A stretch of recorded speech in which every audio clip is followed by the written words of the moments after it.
Welcome to Vialet Studio, where Vialet and her guests share stories of their passions, inspirations, and spiritual journeys. Vialet creates a sacred and fun space for individuals to be able to share information about themselves, their work, and their community. We are so happy you have joined us today. Let's get started with your host, the magical creator of Discover Your Spiritual Gifts, Vialet. Vialet Rain. Well, thank you everyone for joining me today. This is Vialet Studio, and I'm excited today to have my friend Shannon with me. And I'm going to have her share a little bit of her story and what we're doing now. She will tell you that I've kind of been pulling her in. And so her and I have been chatting for a long time about her connection to the dragons. And at Discover Your Spiritual Gifts, we always have people come in and talk about, they would love to learn more about the dragons. They'd love to understand more about the dragons. And they've never found anyone to step up to the plate. And the more and more I've talked to Shannon, I know she has these connections and has for a long time. And so I've been kind of pulling her into the center. So, Shannon, talk to us a little bit about your experiences with dragons and how you've come to be so connected to them. Well, I would say my connection with them has pretty much been my entire life. When I was a little girl, I was probably about 3 years old. I was out at my family farm. And I was down playing in the garden, and all of a sudden I hear this like low rumble. I don't know, you have to hear it to understand. It's kind of a cross between a cat and a lion and a tiger. So it's like this low grumble purr, I guess. And I looked over my shoulder, and there's this little dragon sitting there just staring at me. And I, being a child, I was just like, oh, okay. So I just walked over and started petting it. So I've had connection with dragons pretty much my entire life. They've been my best friends and gotten me through some very interesting times in my life.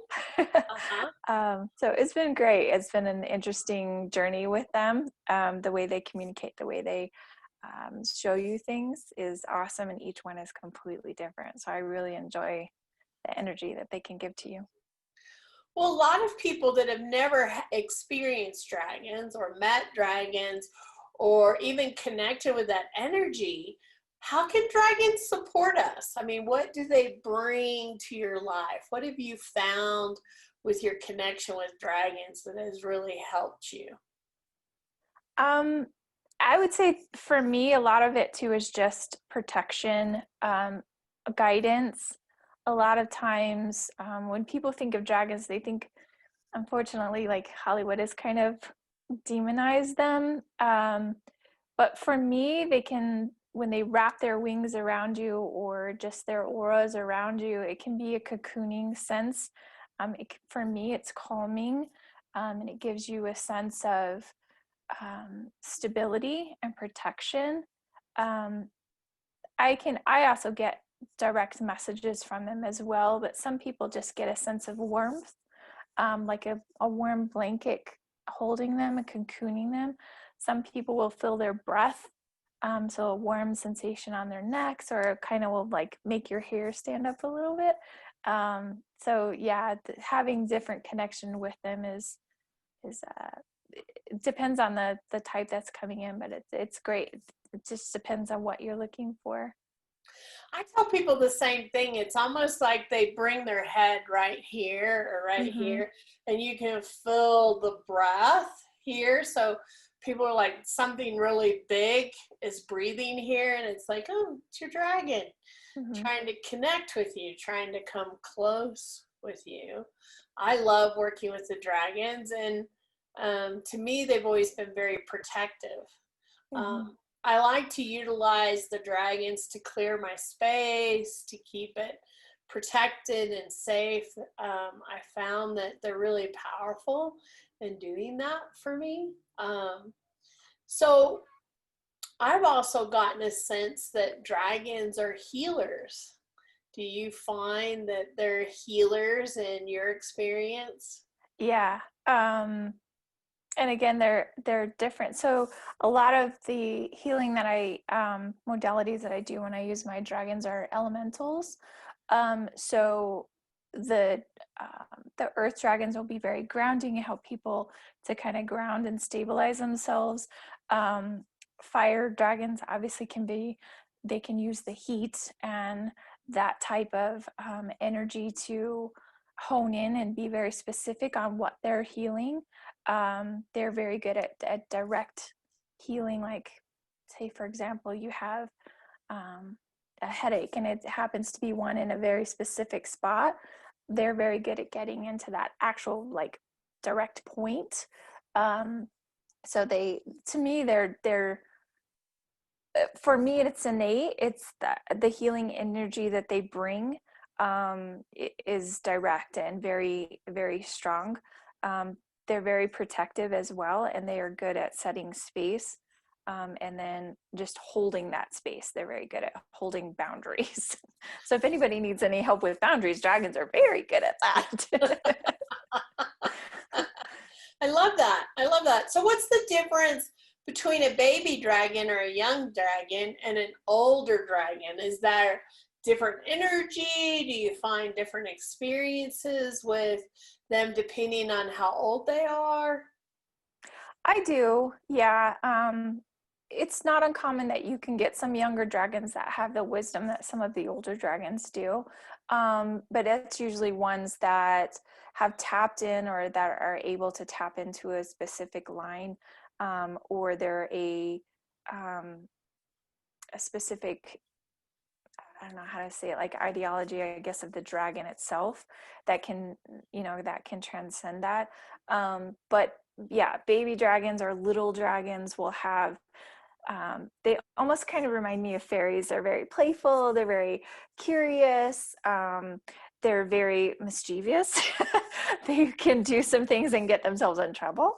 They'll knock into your bed at night and kind of startle you, or they'll knock things over. So they can be very playful and very curious as far as that goes. The teenage dragons or the mid I guess adolescent type dragons, a lot of times those are used, or those are ones that do a lot with warriors. They are very active. They tend to be connected to children of adolescence within the human race. They tend to stick with those kind of kids, mostly because they can relate to that energy and help them through the levels of maturity. The dragon tends to be a little bit more mature than the adolescent that they're with, but they're still somewhat going through the same stages, and they help and guide each other through that.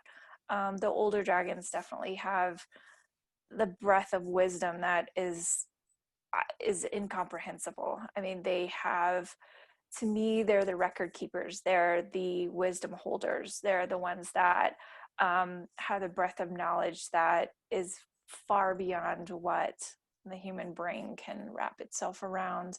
And they look at things differently. So the wisdom that we have is very minute and specific, whereas for them it's all encompassing. So they can see things within the universe that are deeper and more depth in that type of wisdom. So they're really good at showing you deeper perspective on the same questions. So how big are dragons, since you get to see them and some people can't see them? What are the sizes that you've seen in the dragons? Well, there's little tiny ones that will wrap around your neck and just kind of be like a little scarf. All the ones, and I've even had little ones that will like sit in the palm of my hands, all the way up to massive. Whereas if I was standing next to them, I'd be like this big next to this gigantic, dragon that's just massive. A lot of times the big guys tend to only show you certain aspects of themselves. So you won't see the full the full breadth of them, just simply because it's hard for you to fathom how big they really are. So they will just show you like their muzzle or their head, or they will just show you the wing that they wrap you around, or certain aspects of what you need from them at that moment. So those ones you tend to just see aspects or certain sections of them because they are so massive. Well, with our my mystery school classes, the warriors are really working with their dragon teams and learning and connecting to dragons. And so what I've noticed in the last few years is we're seeing movies created and books and stuff that depict a different image of the dragons than you might have seen 30 years ago or 20 years ago. They were always really scary. And a great example of that to me is How to Train Your Dragons that came out that showed the sweet side.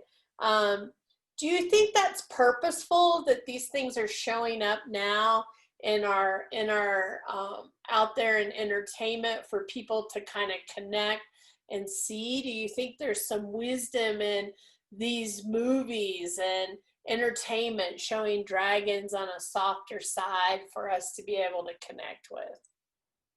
Absolutely.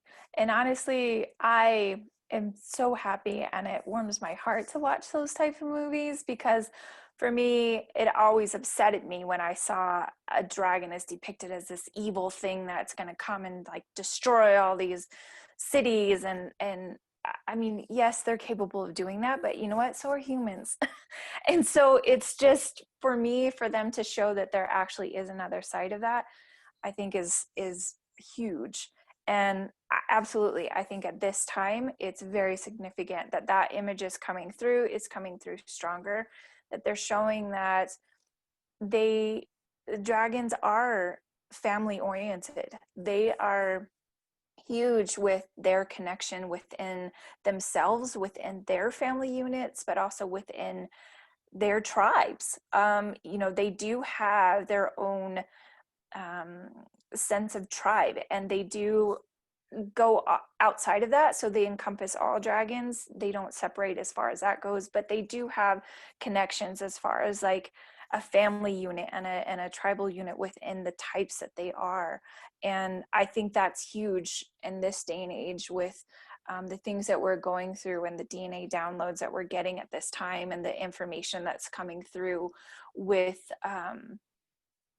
the environment and the changes that we're feeling, not only with the earth itself, but with just the energy levels being taken to the next level. The dragons are definitely coming through, and they're showing that, hey, we are here. We're here to support you. We're here to help you. And there is another aspect of us that is very supportive, and that we're here to take that on with you and support you through that. I think that's extremely significant. I think it is too, and I think they're wanting us to connect with them and work with them, and they're trying to create a friendly, softer connection when we're not frightened, where we know it's okay. And I know people have come to my center since I've opened it, and I have all these dragon statues and dragon cards and dragon this, dragon that. And when I teach angelic Reiki, we talk about dragons and fairies and all this stuff, and people are like, dragons? I've never thought about dragons. And I'm like, but they're real. They're here, and people want to know more about them. So I love that we're getting to a point that we can share. And for the viewers, those that you know or may not know, I have convinced Miss Shannon here to join me to do galleries, and where we give messages. And so it's called Divine Messages with Dragons.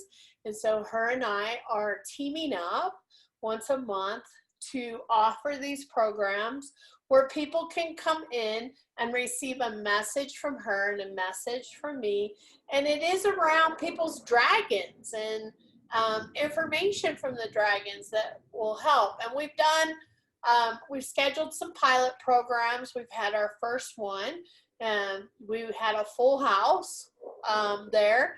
Lots of people came, and we've already had one of the young ladies that came and never thought about dragons and has already started seeing the dragons since the gallery and the messages, which has been really kind of fun to do.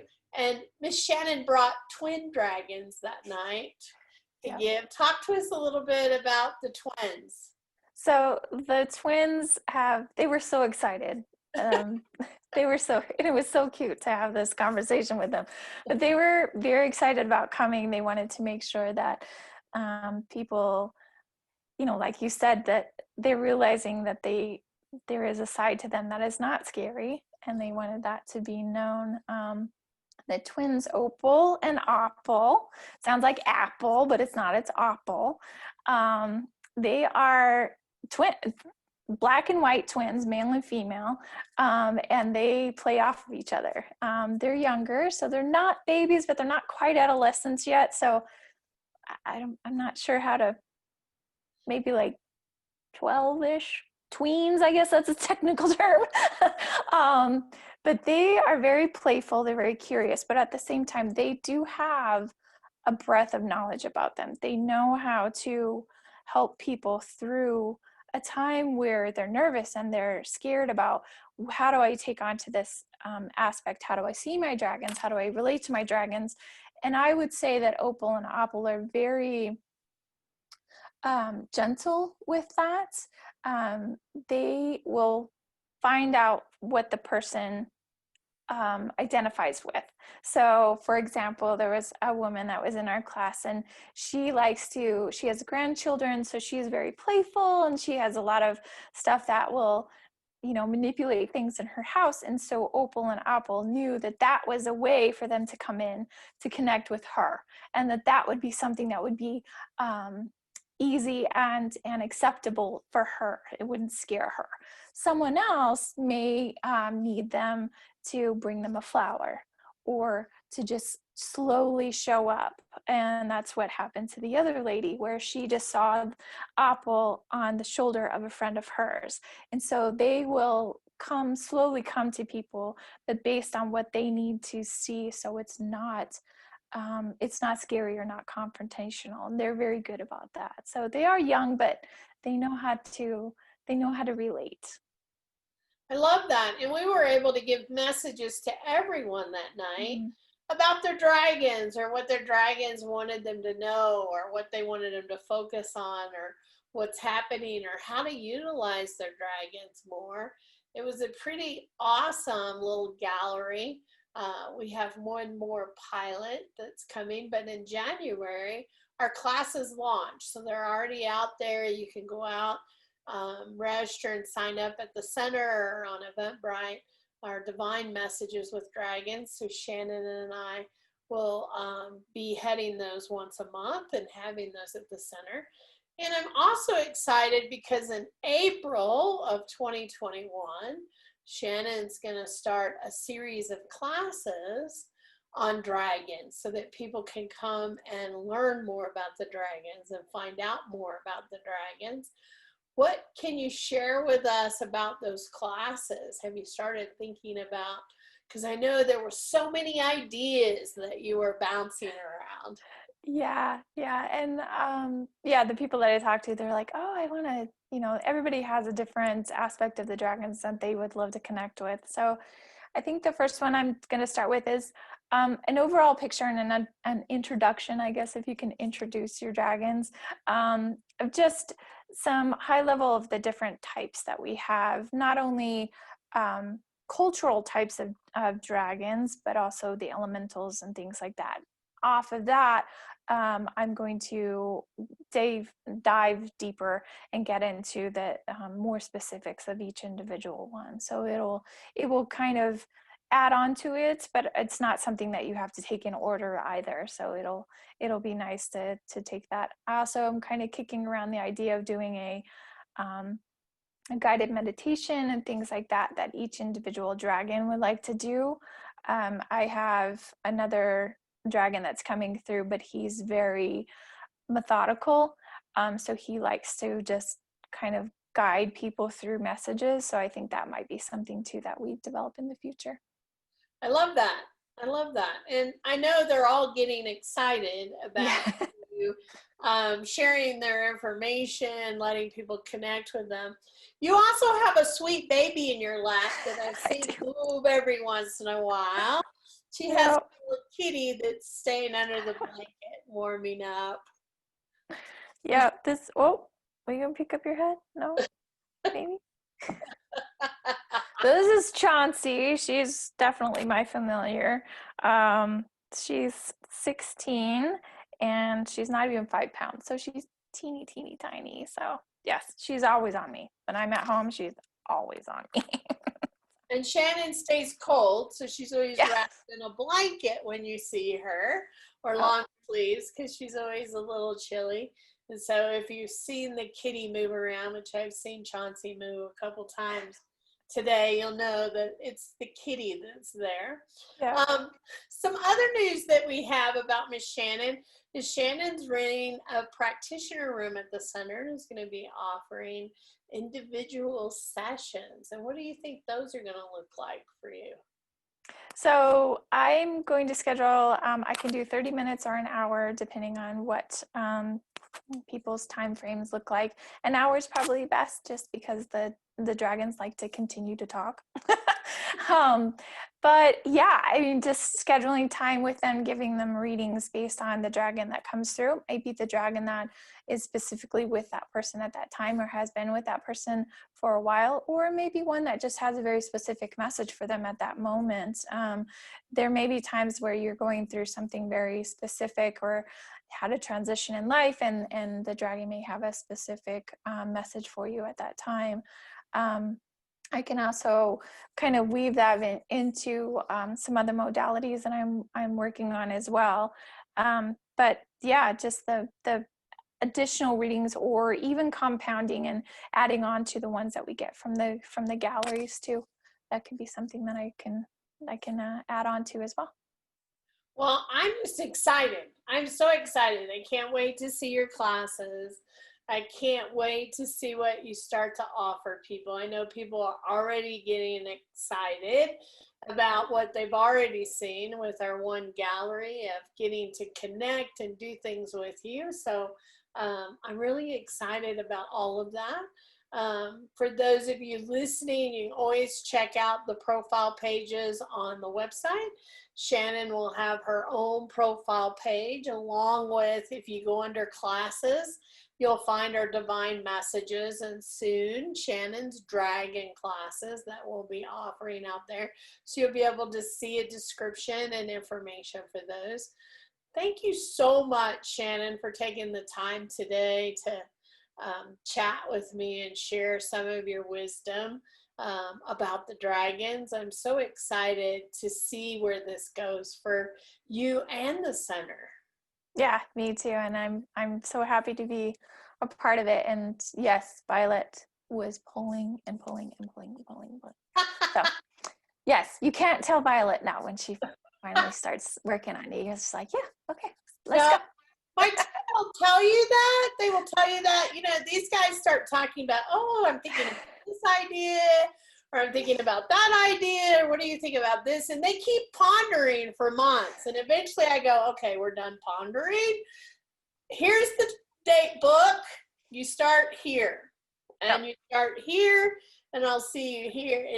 And if you don't believe me, ask them. Every one of them I've pulled into something. Corinne will tell you I pull her along a lot, but they'll all tell you I kind of pull them in to their places so that they can offer their beautiful gifts to others, which we can never have too much of, right?